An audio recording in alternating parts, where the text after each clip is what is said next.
16장 있는 말씀입니다. 16장 13절서부터 16절까지 4절입니다. 제 성경은 신약성 27페이지인데 한 절씩 교독하도록 하겠습니다. 16절까지입니다. 제가 먼저 읽겠습니다. 예수께서 빌립보 가이사랴 지방에 이르러 제자들에게 물어 이르시되 사람들이 인자를 누구라 하느냐. 14절 여러분 주셔야죠. 이르되 또는 세례와 또는 엘리야 또는 에리야나 이르시되 너희는 나를 누구라 하느냐. 시몬 베드로가 대답하되 주는 그리스도요 살아계신 하나님의 아들이시니라. 고맙습니다. 오늘 이 본문을 가지고 Who are you? 당신 누구입니까? 첫 번째 설교를 하려고 합니다. 부제는 예수님 당신 누구입니까가 부제가 됐었습니다. 그리고 다음에 Who are you라는 제목으로 두 번째 말씀을 나누려고 하는데, 자, 오늘 첫 번째, 오늘 본문을 보게 되었지만 우리가 잘 알고 있는 내용이죠. 예수님께서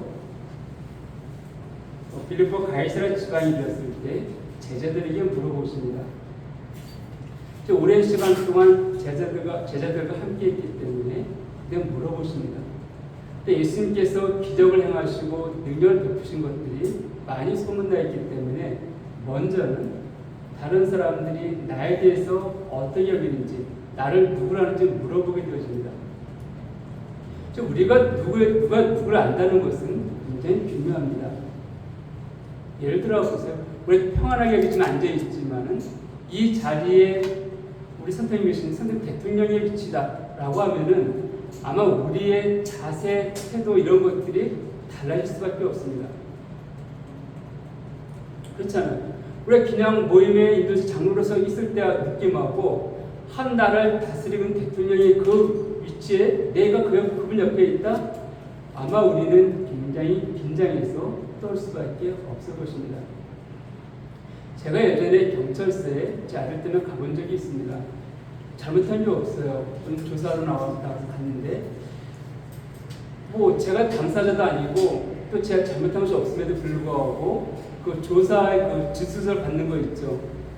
그걸 쓸 때 괜히 긴장이 되어집니다.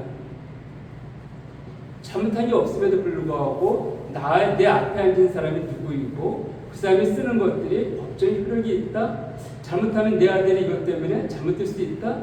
이런 생각 갖게 되어지니까 좀 굉장히 긴장이 되어지고 이런 부분들이 있습니다. 즉 내가 만난 사람, 내가 알고 있는 사람이 누구냐에 따라서 우리는 우리의 생각, 우리의 마음가짐, 우리의 태도, 우리의 행동들이 달라질 수밖에 없습니다. 그렇기 때문에 오늘 예수님께서 우리 예수를 온전히 안다는 것, 제대로 안다는 것, 당신은 누구입니까? 너희는 나를 누구라 알겠느냐? 우리가 그분을 안다는 것은 그분의 이름에 맞게끔, 그분에 맞게끔 우리가 행동한다는 것을 의미합니다. 지식만 아는 것은 의미가 없습니다. 그건 아는 것이 아니에요. 늘 말씀드리지만 우리가 건물에서 뛰어내리면 다칩니다. 이걸 알고 있다는 것, 그럼에도 불구하고 뛰어내린 사람은 어리석은 사람입니다. 알고 있는 것이 아니죠. 그래서 우리가 예수를 누구로 알고 있는가? 그것은 거기에 맞는 행동들이 내게 나올 수밖에 없습니다. 그렇기 때문에 우리가 예수에 대해서 너무 잘한다 생각하고 있고, 여러분들 또 잘 아시고 있고, 그 예수님 앞에서 행한다 여겨지지만은 다시 한번 우리의 생각들을 정리하고 다시 우리 삶들을 돌이켜보기 위해서 오늘 예수님이 누구인가에 대해서 한번 살펴보려고 합니다. 자, 오늘 본문을 보게 되면 방금 말씀드렸듯이 사람들이 예수님에 대해서 뭐라고 말하냐면은 더러는 침례요한, 더러는 엘리야, 어떤 이는 예레미야나 선지자 중에 하나라고 합니다. 그러니까 사람들이 예수님에 대한 태도였어요. 정말 예수님께서 메시아인 줄 알았다고 한다면은 정말 사람들은 다르게 되었을 것입니다. 예수님께서 내 살을 먹고 내 피를 마셔야지만 나와 관계 있다? 이런 말 듣고 떠나지 않았을 것이에요. 단지 이들은 예수님께서 나오면은 정말 그들 그 답답했던 진리에 대해서 듣게 되어집니다. 좋아해요. 귀를 즐겁게 합니다. 또 병자를 고치는 거 보고 야 능력 있다 따르게 되어집니다. 혹시 이분과 따르면은 나도 무엇인가 얻어먹을 수 있지 않을까? 이분을 우리나라의 왕으로 삼으면은 그 백성들은 굶어 죽진 않겠다 라고 여기면서 따랐던 무리들이었습니다. 그래서 그들은 예수님을 그렇게 여겼다는 것이에요. 그러나 선지자를 여기고 따라고 엘리야처럼 능력 많은 자를 따랐지만은 그들 마음 가운데 서운한 데 생깁니다. 어려움이 생깁니다. 그러니까 떠나가게 되십니다. 저도 최근에 어떤 분과 좀 교전하는데 자기의 필요가 있을 때는 굉장히 저한테 열심히 말을 참 잘합니다. 순종적이고 말씀 가운데 순종한 태도를 보여줍니다. 그러다가 자기 뜻대로 제가 반응을 보이지 않고 옳지 않은 것에 대해서 제가 얘기하게 되어지면은 획 돌이킵니다. 180도 달라져요. 아, 예수님께서 이런 심정이셨구나. 어제까지 그렇게 예수님 따르다가 왜 그들이 180도 달라졌는지 좀 공감이 되어지더라고요. 그러니까 예수님께서 사람들이 내게 말하는 거 그건 중요하지 않다. 자, 너희는 나를 어떻게 생각하느냐? 나와 함께 그렇게 오랫동안 다녔는데 너희는 나를 어떻게 믿느냐? 물었을 때 그들의 고백이 나옵니다. 주는 그리스도시요 살아계신 하나님의 아들이십니다. 자, 세 가지가 표현되어졌습니다. 예수님께서 내가 누구냐 했을 때 첫 번째 나온 것이 뭐였죠? 예? 첫 번째 나온 표현이 뭐였습니까? 주. 당신 주입니다. 그 다음에 그리스도입니다. 그 다음에 그냥 하나님의 아들이 아니라 살아계신 하나님의 아들입니다. 자, 그럼 주라는 표현을 생각해 봅시다. 우리가 예수님에 대해서 주라는 표현을 참 많이 씁니다. 헬라어로 필요사만 단어 쓰여지고 있죠. 우리가 주란 단어 쓸 때하고 구약에 보게 되어지면 하나님을 뭐로 표현하냐면 여호와, 야훼라 표현하고 있죠. 우리가 주란 느낌하고 여호와란 느낌하고 어떻습니까? 뭐 3일차 하나님을 떠나서 어쨌든 우리가 같은 하나님을 믿고 있지만은 근데 여호와란 느낌 하게 되어지면 무엇인가 그분 앞에서 무릎을 꿇어야 될 것 같고 무엇이가 그분한테 높이드리고 정말 나가더라도 다시 한번 내 온몸을 이렇게 정리해보고 나가야 되겠다라는 생각을 하게 되어집니다. 즉 구약에서도 예수님 하나님께서 모세를 시온산 올라오라고 그러시죠. 말씀하시기를 자 너는 올라오지만 백성들은 내게 나오지 못하게 해라. 백성들이 만약에 내가 이게 올라오지 못하게 했음에도 불구하고 그걸 무시하고 올라오게 되어지면 그들은 죽을 것이다. 이렇게 말씀하시잖아요. 그래서 무엇인가 여호와하게 되어지면은 뭔가 좀 이렇게 마음이 좀 그런 부분이 들어가는데 주님은 여호와 나의 목자시 이런 느낌도 그렇고 주님의 느낌 부르게 되어지면 뭔가 친근하고 뭔가 좀 이런 어떤 것을 느끼게 되어집니다. 그런데요. 지금 주란 단어 히브리의 아도나이라는 히브리어를 피리오스로 많이 번역했지만은 실제로 이 피리오스라는 단어가 쓰여진 것을 신약성에서 쓰여진 것을 보게 되어지면 이 여호와라는 의미를 내포하고 있습니다. 요한계시록 1장을 좀 볼까요? 신약성경 요한계시록 1장을 보게 되어지면 예수님께서 이렇게 말씀하십니다. 1장 4절에 보게 되어지면 요한은 아시아에 있는 7 교회의 편지하노니 이제도 계시고 전에도 계셨고 장차 오실 이와 그의 보좌 앞에 있는 7 영과 또 충성된 증인으로서 죽은 자들 가운데서 먼저 나시고 땅에 임금되 버리신 예수 그리스도. 이 예수님을 표현할 때 뭐라 표현했습니까? 이제도 계시고 전에도 계셨고 장차 오실 이와 그의 보좌 앞에 있는 장차 이제도 계셨고 전에도 계셨다. 이 예수님에 대해서 1장 8절을 보게 되어지면 나는 알파와 오메가라 표현하고 있습니다. 요한계시록 21장에서도 나는 이제도 있고 전에도 있었다라는 지금 표현하시는데 다시 말씀드리면 이 예수님에 대해서 표현할 때 그러면 영원 전부터 영원까지 계셨던 분이다 이렇게 말씀하신 것이죠. 자, 이것을요 우리가 출애굽기 3장에 보게 되었지만 모세가 하나님을 만난 장면이 언급되어 있습니다. 출애굽기 3장을 좀 볼까요? 제 성경은 구약 성경 84페이지입니다. 여기 보게 되어지는 떨기나무에서 하나님이 모세를 만난 장면이 나옵니다. 그리고 85페이지 3장 이제 13절 이하에 보게 되어지면 출애굽기 3장 13절에 모세가 하나님께 아뢰되 내가 이스라엘 자손에게 가서 이르기를 너희의 조상의 하나님이 나를 너희에게 보내셨다 하면 그들이 내게 묻기를 그 이름이 무엇이냐니 내가 무엇이라고 그들에게 말하리이까. 하나님이 모세에게 이르시되 나는 스스로 있는 자이다. 또 이르시되 너는 이스라엘 자손에게 이같이 이르기를 스스로 있는 자가 나를 너희에게 보내셨다 하라. 스스로 있는 자다, 존재하는 자다. 이것이 그 히브리어로다가는 하라는 단어입니다. 하. 나는 스스로 영원전부터 있었다. 이 표현이에요. 이 단어 하란 다시 나온 것이 3장 16절을 보게 되어지면 너는 가서 이스라엘의 장로들을 모으고 그들의 이르기를 여호와 내 조상의 하나님 곧 아브라함과 이삭과 야곱의 하나님이 내게 나타내시되 여기 여호와 요즘 야훼라는 단어를 좀 이렇게 표현하고 이 발음이 야훼가 우리가 가깝다 그러는데 아까 하란 단어에서 나온 단어가 바로 이 여호와 바로 야훼라는 단어입니다.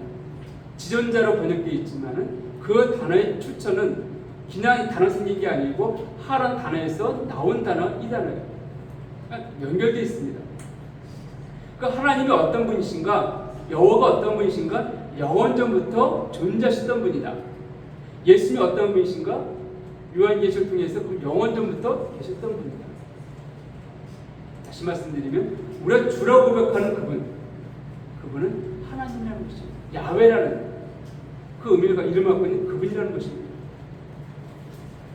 성경은 또 이 하나님에 대해서 뭐라 말씀하고 있는가? 하나님은 만왕의 왕이시고 만주의 주라고 성경은 언급하고 있습니다. 만왕의 왕이시고 만주의 주입니다. 사실 솔로몬이 이 성전을 짓고 난 다음에 이렇게 표현합니다.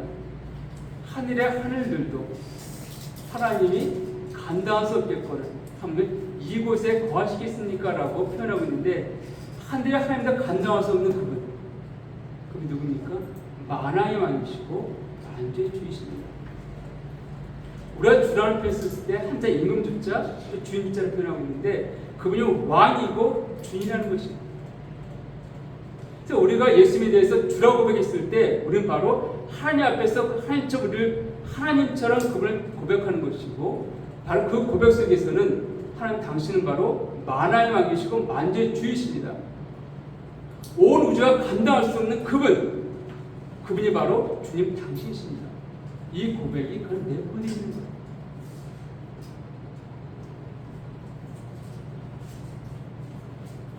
실제로 우리가 하나님에 대해서 왕이라는 표현을 쓸 때 우리가 보통 말하죠. 왕이라는 것이 나는 왕이다 해서 왕이 되는 게 아니죠. 내가 왕이 되고 싶어도 최소한으로 내 영토가 있어야 됩니다. 독립된 영토 그리고 백성이 있어야 돼요. 독립된 영토, 주권, 백성이 없으면은 아무리 혼자서 외쳐도 그는 왕이 될 수가 없습니다. 정신병자라고 취급받겠죠. 그런 면에 있어서 우리 주님께서는 우리가 어떻게 왕으로 인정받는가?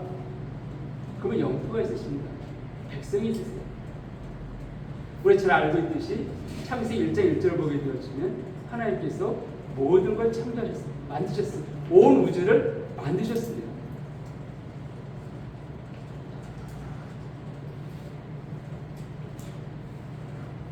만든 사람이 그것의 주인입니다. 그렇죠? 그러니까 온 우주를 만드셨다? 그 우주를 만드신 분이 바로 그것의 주인인 거예요. 그래서 하나님께서 온 우주를 만드셨기 때문에 그 주인이십니다. 그리고 하나님의 것이에요. 온 우주, 우리가 말한 그 영토는 결국 누구의 것입니까? 뭐 사람들이 온 우주가 아니라 이 조그만 지구에서 사람 서로 네 땅이 내 땅이 뭐 서로 싸우고 막 이러면서 전쟁 일으키고 더 많은 땅을 빼앗으려고 하기도 하지만은 실제 주인은 누구인가? 하나님이십니다. 하나님은 온 영토, 온 우주를 창조하셨고 거기에 주권자 있어요. 그리고 거기에 피조물들을 만드셨습니다. 온갖 나무 짐승뿐만이 아니라 바로 인간들을 만드셨다는 것이에요. 그래서 그 인간의 주인이십니다. 통치자 있어요. 그 하나님. 우리가 이사야서 40장 18절부터 26절까지 보게 되었지만 한번 좀 보겠습니다. 이사야서 40장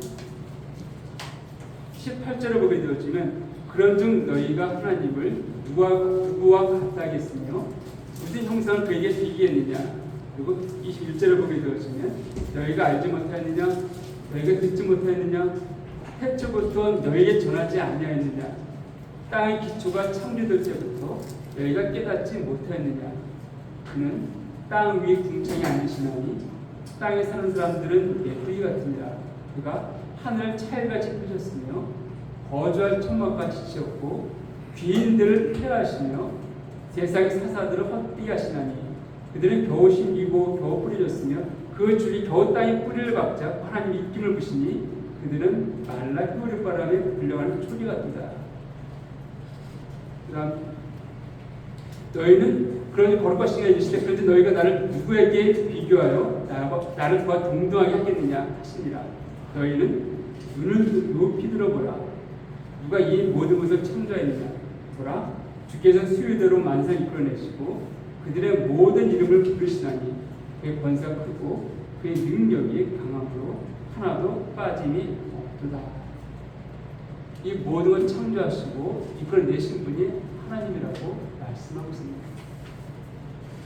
근데 주라는 고백 속에서 우리 이것들이 고백되어지는 것이에요. 하나님, 당신 창조주이시고 온 우주의 왕이십니다. 디모데전서에서 아까 말씀드렸듯이 사도 바울은 그 주를 표현하기를 만왕의 왕이시고 만주의 주라고 디모데전서 6장 15절에 언급한 것을 보게 되어집니다. 기약이 이르면 하나님이 그의 나타심을 보이시니 하나님 복되신 유일하신 주권자이시며 만왕의 왕이시고 만주의 주이시다. 다시 말씀드려서 이 세상 어디에도 온 우주 어디에도 우리 하나님과 비교할 만한 그런 권세자, 그런 능력자, 그런 통치자, 그런 주권자가 없다라고 성경 분명하게 말해주고 있습니다. 이것이 바로 우리가 주로 고백하는 예수 그리스도, 예수님 그분이십니다.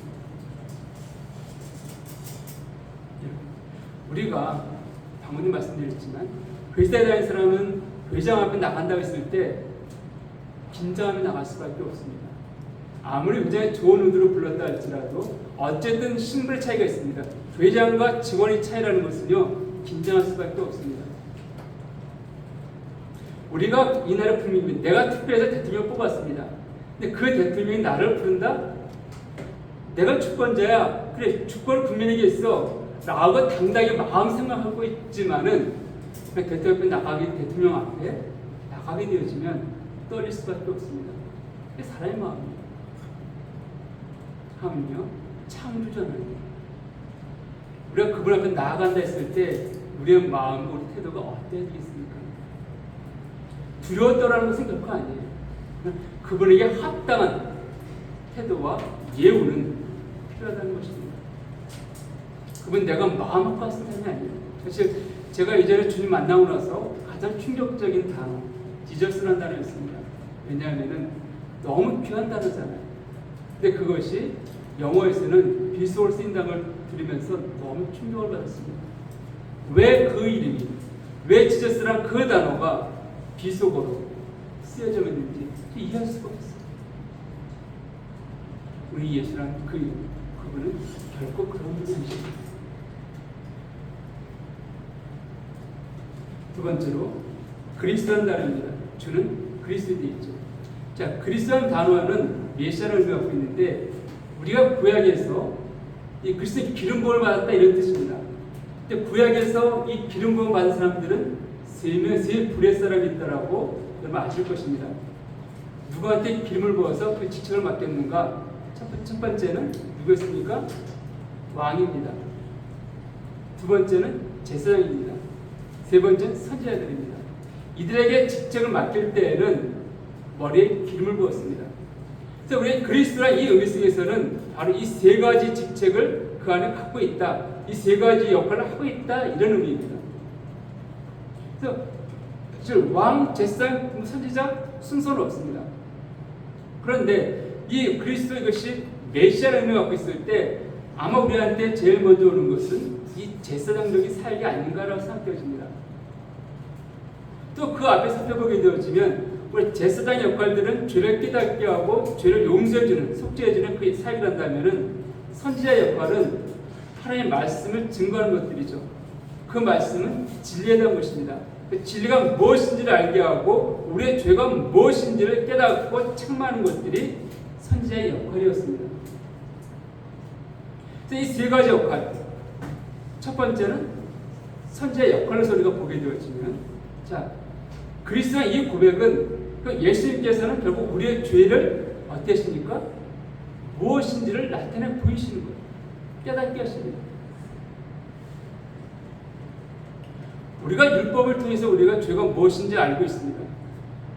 그런데요, 더 확실한 건 무엇입니까? 율법을 완전히 지키신 분, 예수 그리스도십니다. 우리 그분의 삶을 통하여서, 그분의 말과 행동과 삶을 통하여서 진정한 죄가 무엇인지 우리는 알게 되어집니다. 깨닫게 되어진 것이에요. 율법에 들어가지 않았던 그것들도 예수님께서 죄라고 말씀하시면 죄가 명확하게 드러납니다. 그러니까 율법을 통해서는 내가 사람에게 음욕을 품는 것에 대해서 책망이 없었습니다. 주님 뭐라고 말씀하십니까? 음욕을 품는 자마다 형제에 대해서 나가라 하는 자마다 죄라고 말씀하십니다. 하나님 뜻에 순종하지 않는 것이 죄라고 그분께서 말씀하셨고 삶을 통해서 보여주셨습니다. 그 율법보다 더 우리는 주님을 통하여서, 예수의 그 삶을 통하여서, 또 그분의 말씀을 통하여서 우리 죄가 무엇인지를 깨닫고 더 나아가서 우리가 어떻게 살아가야 될지를 우리는 배우게 되어집니다. 이게 첫 번째 역할이었습니다. 자, 두 번째는요, 제사장의 역할이었습니다. 제사장의 역할을 우리가 잘 알고 있듯이 속죄 그 삶들입니다. 우리가 죄를 지었을 때 그 죄를 대속하는 사역들, 그 누가 합니까? 바로 예수 그리스도십니다. 히브리서 9장 11절부터 14절까지 보게 되어지면 우리 예수님께서 어떻게 이 사역들을 하시는지를 보게 되어지는데, 히브리서 9장 11절서부터 제가 몇 절 읽어드리겠습니다.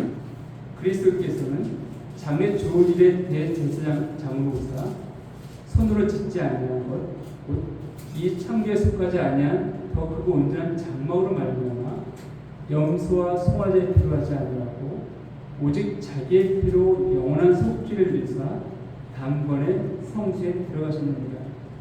염소와 황소의 피와 및 암송아지의 죄를 부정한 자에게 뿌려 그 육체를 정결하게 하여 거룩하게 하거든, 하물며 영원하신 성령으로 말미암아 흠없는 자기를 하나님께 드린 그리스도의 피가 어찌 너희 양심을 죽은 행실에서 깨끗하게 하고 살아계신 하나님을 섬기게 하지 못하겠느냐.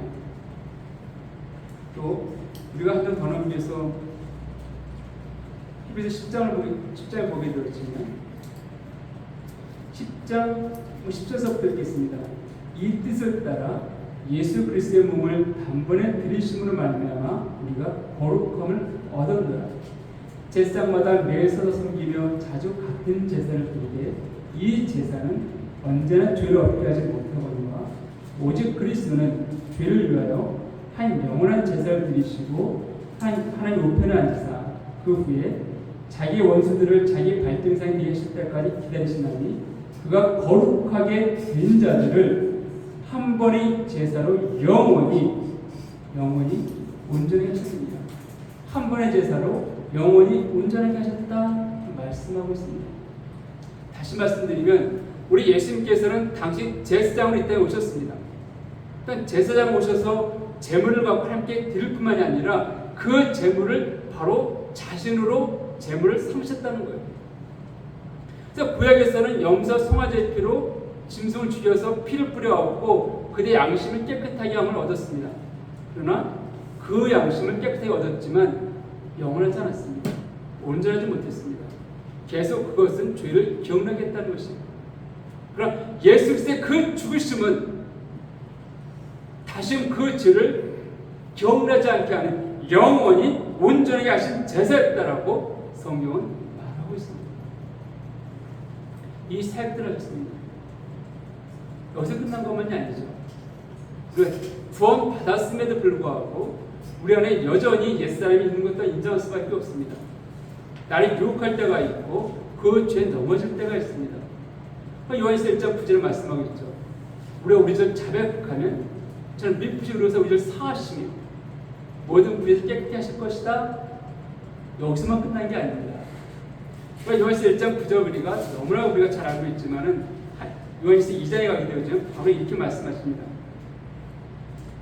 나의 자녀들아 내가 이것을 너에게 쓰는 요한일서 2장 1절입니다. 너희는 죄를 범하지 않게 하려 합니다. 만일 누가 죄를 범하여도 아버지 앞에서 우리에게 대언자가 있으니 곧 의로우신 예수 그리스도시다.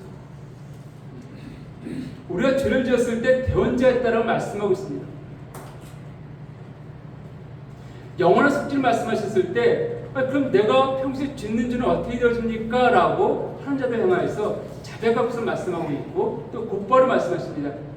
그럼에도 불구하고 그것과 상관이 없이 우리에게 영원한 누가 있다고? 대변자, 대언자, 여기서 말하면 변호사가 있으니 그분께서 바로 의로우신 예수 그리스도죠. 그분께서 우리의 변호자가 되시고 대언자가 되셨다고 말씀하고 있습니다. 그래서 우리가 우리의 죄에 대해서 매일매일 자백하는 것들이 필요하지만은 그러나 그것과 상관이 없이 우리의 구원은 영원히 한번 믿는 자에게 주어진 그 구원, 그 생명은 영원히 변하지 않을 것을 성경은 반복적으로 우리에게 말씀하고 있습니다. 다시 말씀드리면 예수 그리스도의 그 구속사역은 완전한 사역이었다라고 말씀하는 것이에요. 그래서 우리가 예수 믿는다라는 것은 더 이상 죄에 대해서 우리가 두려울 필요가 없다는 것입니다. 이것들을 알려주고 있는 것이에요. 세 번째로 그리스도의 이 표현 속에서는 무엇이 있습니까? 왕이라는 뜻이 있습니다. 제가 첫 번째 주라는 단어를 통해서 이 왕의 의미를 잠깐 설명드렸기 때문에 이 그리스도라는 단어 속에 있는 왕의 의미는요 조금 내용을 축소해서 우리 생각해 볼 수 있습니다. 무슨 말인가 하면 이 그리스도가 우리의 구속과 관계된 그 표현이었기 때문에 여기서 왕은 우리로 하여금 죄로부터 이기고 승리케 하는 그 왕의 개념으로 우리가 이해할 수도 있습니다. 읽고 볼 때 요한복음 16장 33절을 보게 되어지면 성경은 말합니다. 너희는 강하고 담대하라. 왜요? 내가 세상을 이겼기 때문이다. 자, 우리가 이 땅을 살아가면서 이 세상과 부딪히게 되어집니다. 왜 부딪힙니까? 세상 끊임없이 주의 유혹으로 우리를 유혹하고 있습니다. 세상의 부귀의 영화를 갖고 우리를 유혹하고 있다는 것이에요. 사단이 40일 금식하신 예수님 만났을 때에도 바로 세상의 부귀 영화를 가지고 예수님 유혹했습니다. 이 세상은요, 우리가 육체의 살아갈 동안에 이 세상은 끊임없이 우리로 하여금 세상의 부귀 영화, 세상에 줄 수 있는 많은 것을 갖고 우리를 유혹합니다. 그 유혹의 끝사는 무엇입니까? 죄라는 거예요. 근데 주님 말씀하십니다. 너희는 강하고 담대하라. 내가 세상을 이겼다라고 지금 말씀하고 있습니다. 어떻게 세상을 이겼는가? 요한일서 5장을 보게 되었으면 요한일서 5장 4절에 무릇 하나님께로부터 난 자마다 세상을 이기느니라. 세상을 이기는 승리는 이것이니 우리의 믿음입니다. 우리의 믿음으로 세상을 이기고 죄의 유혹을 이긴다라고 말씀하고 있습니다. 또한 요한일서 4장 4절을 보면요, 자녀들아 너희는 하나님께 속하였고 또 그들을 이겼나니 이는 너희 안에 계시니가 세상에 있는 자보다 크심이라. 우리 안에 계시니 성령 하나님, 또 우리가 다른 말로 표현하면 예수 그리스도가 이 세상보다 크기 때문에 너는 이겼다라고 말씀하고 있습니다. 이 승리는요, 우리가 믿음을 얻는 승리, 이것은요 그리스도가 승리하신 그 승리 우리가 믿음으로 고백하고 받아들이는 것이에요. 인정하는 것입니다. 우리가 죄의 욕이 왔을 때 내가 그 죄의 욕에 일러 싸움을 싸울수록요 우리 그 죄 가운데 말려 들어가게 되어지고 넘어질 수밖에 없습니다. 하나님 그렇게 해서 이긴다는 말씀하지 않습니다. 성경에서 말하는 죄에 대해서 이기는 부분, 세상에서 이기는 방법들은 믿음인데 무엇을 믿는 것입니까? 그리스도가 승리한 그 승리, 그것을 믿는 것이에요. 다시 말하면 내가 그리스도 안에 있고 이 싸움은 내 싸움이 아니라 그리스도의 싸움인 것들을 고백하고 선포할 때 주님께서 주의 승리를 우리에게 허락하십니다. 그 승리의 기쁨들을 맛보게 하신다는 거예요. 그래서 우리가 죄의 유혹이 왔을 때 우리 그 죄와 직접 부딪히기보다는 주님께 나를 더 의지하고 맡기고 주를 바라보는 것들입니다. 죄를 바라보는 게 아니라 뭘 바라본다고요? 주를 바라보는 거예요. 주의 말씀을 의지하는 것입니다. 이것이 승리의 기쁨입니다. 이것이 원통력입니다. 많은 사람들이 죄를 부딪히고 죄를 바라볼 때 결국 죄에 넘어지는 것들을 보게 되어지는데 결국 승리는 거기에 있지 않습니다. 내가 죄와 싸워 승리하지 않습니다. 오직 하나님을 바라보고 승리하신 그리스도를 의지하고 나아갈 때 그의 승리가 내게 주어지는 것입니다. 이렇게 메시아라는 그리스도 고백 속에서는 바로 왕, 제사, 선지자 이 뜻이 포함되어 있습니다. 그래서 이 예수 그리스도 편을 쓸 때 바로 그분은 나로 하여금 죄로부터 진리를 깨닫게 하고 빛 가운데 인도하심을 통하여서 죄를 범하지 않게 하시고 그리고 혹 죄를 지었다 할지라도 용서하시고 또한 더 나아가서 죄로부터 승리를 주시는 분이라는 것들을 이 고백 속에서 이 그리스도 고백 속에서 우리가 포함되는 것이에요. 단지 메시아 이런 개념을 넘어서는 것입니다. 그래서 한다면 우리 앞에 있다고 살아가면서 세상에 유혹이 왔을 때 우리는 예수 그리스도 그 칭호를 의지하고 주님을 바라본다라고 하면 그 놀라운 승리들을 경험할 수 있다라고 여겨집니다. 자, 세 번째는 살아계신 하나님의 아들입니다. 자, 여기서 제가 살아계시는 것을 먼저 말씀을 드렸습니다. 하나님은 죽은 자 하나님이 아니십니다. 이 말씀 무슨 말인가 하면은 과거의 하나님이 아니시라는 거예요. 우리의 신앙도 마찬가지입니다. 과거에 내가 이랬던 중요하지 않습니다. 과거에 내가 어떻게 사는 것 중요하지 않아요. 지금이 중요합니다. 지금 내가 어떻게 믿음으로 살아가고 있는가, 지금 내가 어떻게 주를 의지하고 나아가고 있는가, 이게 중요한 것이지 과거에 내가 죄 가운데 살았던 이 삶 중요하지 않습니다. 과거에 내 믿음을 승리했던 삶 중요하지 않습니다. 과거에 승리했다 할지라도 지금 내가 형편없이 산다고 한다면 지금 무슨 의미가 있어요? 과거의 삶도 중요하지 않습니다. 하나님은 과거의 하나님이 아니세요. 지금 나와 함께 하신 하나님, 지금 내 인생의 주인이시고 내 인생 가운데 왕이신 그 하나님, 지금 나를 통해 영광받기 원하실 그 하나님, 이게 중요한 것입니다. 살아계신 하나님, 살아계신 하나님의 아들입니다. 이게 고백하고 있습니다. 예수님 누구라고요? 살아계신 하나님의 아들.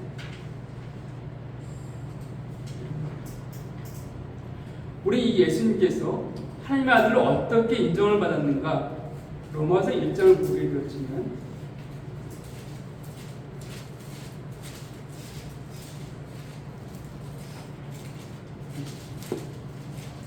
로마서 1장 4절을 보게 되었지만 성결의 영혼은 죽은 자들 가운데서 부활하사 능력으로 하나님의 아들로 선포되셨으니 곧 우리 주 예수 그리스도시니라.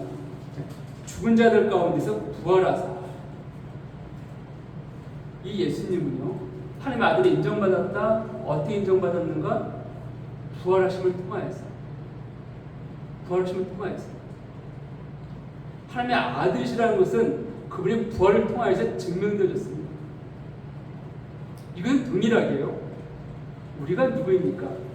이건 다음 이제 후합이라는 이제 두 번째 단락에 나올 부분이지만은 잠깐 말씀드리면 우리는 믿음으로 하나님의 자녀가 됐다고 말씀하고 있습니다. 그럼 하나님의 아들로 예수가 어떻게 인정받았는가? 부활을 통해서요. 우리가 하나님의 아들로 어떻게 인정받는가? 부활을 통해서입니다. 같은 소망이에요. 우리가 부활의 소망을 말하는 것은 그게 허상이 아니라는 것이기 때문에 나는 하나님의 자녀입니다. 다시 말씀드리면 나는 예수 그리스도처럼 그분이 부활심을 통해서 아들로 인정받은 것처럼 나 또한 그런 소망이 있습니다. 부활할 것을 내가 분명히 믿고 있습니다. 이 고백이에요. 이 고백이 있습니다. 자, 어쨌든 이 예수님께서는 하나님의 아들이십니다. 아들이라는 것은요, 상속자의 개념을 갖고 있습니다. 하나님의 모든 유업을 그 아들이 이어받습니다. 그렇죠? 아버지, 사실 우리나라 이렇게 뭐 재산을 물려줄 때, 유산을 물려줄 때 뭐 세금을 떼는 것들도 있지만은 어쨌든 그걸 넘어가서 부모의 재산은 자식에게 유업으로 물려주게 되어 있습니다. 그러니까 성부의 모든 것들은 성자에게 넘어갑니다. 상속권이죠. 근데 그 유업을 우리도 함께 자녀란다 함께 이어받을 것을 성경은 말하고 있습니다. 자, 그런데 중요한 것은요, 예수님이 하나님의 아들이십니다. 근데 그분께서 왜 이 땅에 오셨는가? 어떤 삶을 사셨는가? 이것은 우리가 아들을 칭하는 우리들한테서도 매우 중요하고 의미 있게 와닿습니다. 예수님은요, 하나님과 동등하다라고 성경은 말하고 있습니다. 그 부족하신 분이 아니에요. 성부와 같으신 분입니다.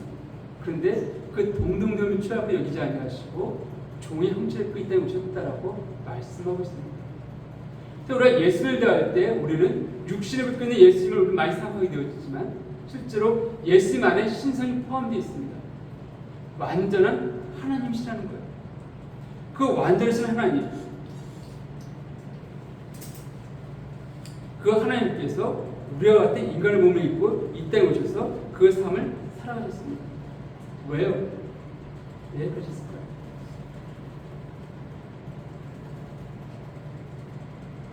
그것은 우리를 향한 하나님 뜻이 무엇인지를 알게 하시고 우리로 하여금 어떠한 삶을 살게 원하시는지를 보여주기 위한 과정이었습니다.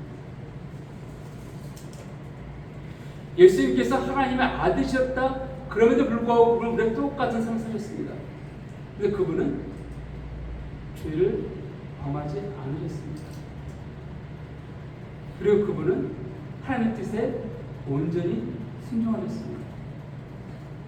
그리고 그분은 이 땅 살면서 고난을 받으셨습니다. 자, 이것이 하나님의 아들로 오셨던 그분의 삶의 모습입니다. 그분 죄를 짓지 않으셨어요. 그분은 아버지의 뜻에 온전히 순종했습니다. 하나님이 아니라 아버지의 뜻.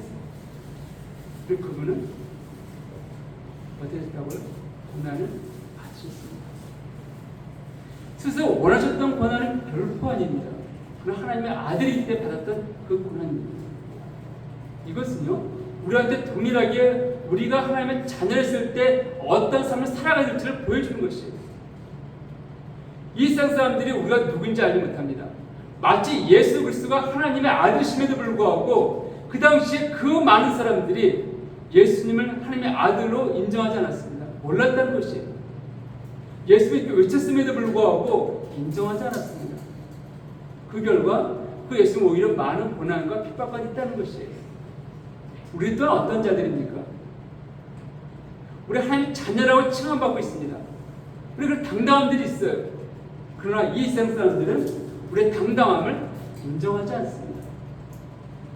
마치 예수님을 무시하고 멸시하고 그분한테 침뱉고 돌멩이 던졌던 것처럼 이 세상 사람들은 우리를 향해 그렇게 한다는 것이에요. 이것이 지극히 당연하고 정상적인 모습인 것들로 보여주는 것입니다. 여러분, 그러나 예수님께서는 한 번도 당신 누구인지 잊지 않으셨습니다. 그래서 그 예수님께서는 인간의 반응으로 반응하지 않았다는 것이에요. 오히려 예수를 핍박하고 조롱한 자를 향해 기도했던 것들을 우리는 보게 되었습니다. 이것이 우리가 살아야 할 모습이라는 것이에요. 그걸 위해서 예수님은 사실 하나님의 아들이심에도 불구하고 우리 가운데 육신을 입고 함께 하셨습니다. 베드로의 이 고백을 했을 때 예수님 말씀하시죠. 이걸 깨닫게 하시는 것은 네 스스로가 아니라 하늘이신 내 아버지께서 깨닫게 하셨다. 그분께서 나를 하나님의 아들로 너한테 깨닫게 하셨다. 내 하나님의 아들임에도 불구하고 어떤 삶을 살았는지 네가 몸을 통하여서 너의 삶이 어떻게 될지 또 나를 믿고 따라온 자들의 삶들이 어떻게 될지를 알리시는 거예요. 그래서 우리가 믿는 우리들이 죄로부터 자유함을 얻었다는 걸 믿고 있습니다. 예, 우리는 죄와 상관이 없다 성경 말하고 있어요. 더 이상 죄의 지배를 받지 말 것을 성경 말하고 있습니다. 우리 이미 그리스도 안에 죽은 자들의 죄에 대해서 또 우리는 이 땅에서 무엇인가 누구하는 것이 기대하고 바라는 것이 아니라 오직 아버지의 뜻이 무엇인지를 알고 그의 뜻 가운데 거하기를 힘써 사는 것들이 우리 삶의 모습이요 태도가 되어야 될 것을 주님은 보여주셨습니다. 가르치신 거예요. 마지막으로 고난입니다. 골로새서 1장에 보게 되었지만 사도 바울이 이렇게 말하는 것을 우리가 볼 수가 있습니다. 1장 24절을 보게 되었지만 골로새서입니다. 같이 한번 읽어보겠습니다. 1장 24절입니다. 골로새서 시작. 나는 이제 너희를 위하여 받는 두려움을 기뻐하고 그리스도의 남은 고난을 그의 몸된 교회를 위하여 믿지에 채우리라. 그리스도의 남은 고난. 우리 주님께서 이때 계시지 않습니다. 근데 그분에게 남은 고난이 있다라고 말하고 있습니다. 그분이 하나님의 아들이기 때문에 가졌던 고난입니다. 우리도 하나님의 아들이 된다면 맞대응 받아야 될 고난이 있습니다. 성경 그것을 그리스도의 남은 고난이라고 말하고 있습니다. 그 예수님께서 왜 고난을 받으셨는가? 왜 받으셨습니까? 우리가 그 일을 알고 그런 삶을 살아갈 때 우리는 동일한 고난, 남은 고난을 채울 수 있을 것입니다. 예수님 고난 받으신 이유는 하나밖에 없습니다. 하나님의 사랑은 이 세상 전파하기 위해서 사셨던 것입니다. 하나님의 은혜가 무엇인지를 증거하기 위해서 사셨습니다. 그것이 고난받기 위해. 만약 예수님께서 이 세상 사람들의 죄를 책망하지 아니하고 복음을 전하지 아니하셨다면, 단세 병든 자만 고치고 죽은 자를 살리셨다면 아마 떠받들었을 것입니다. 아마 모든 부경화 다 사람들이 막 금은벌 갖고 그분 앞에 발 앞에 놓고 내 병도 고쳐주십시오, 내 아이를 살려주십시오 했을 거예요. 근데 복음을 전하시기 때문에 사람들한테 멸시받고 천대받고 십자가 죽음까지 이르게 되었습니다. 우리 또한 마찬가지입니다. 여러분들이 그리스도의 고난을 받기 원치 아니하시면 복음 전하지 않고 사시면 됩니다. 그냥 죽은 듯이 나는 천국 가면돼 라고 사시면 될 거예요. 그러나 그것은 오늘 베드로의 고백, 그래서 우리 주님 교훈이 아닙니다. 하나님은 그리스도의 남은 고난을 우리가 맞아 감당하기를 원하십니다. 다시 한 말씀을 정리하겠습니다. 오늘 사도 베드로는 주는 그리스도시오 살아계신 하나님의 아들이시다라고 말씀하고 있습니다. 내가 진정 그분을 주로 인정하고 있고 그걸 그리스도 고백하고 있고 살아계신 하나님의 아들로 인정한다면 우리 또한 그분 앞에서 사는 것이 마땅합니다. 그분의 고난을 이대 일주에 채우는 사람들이 마땅하다라고 성경은 말하고 있습니다. 기도하시겠습니다.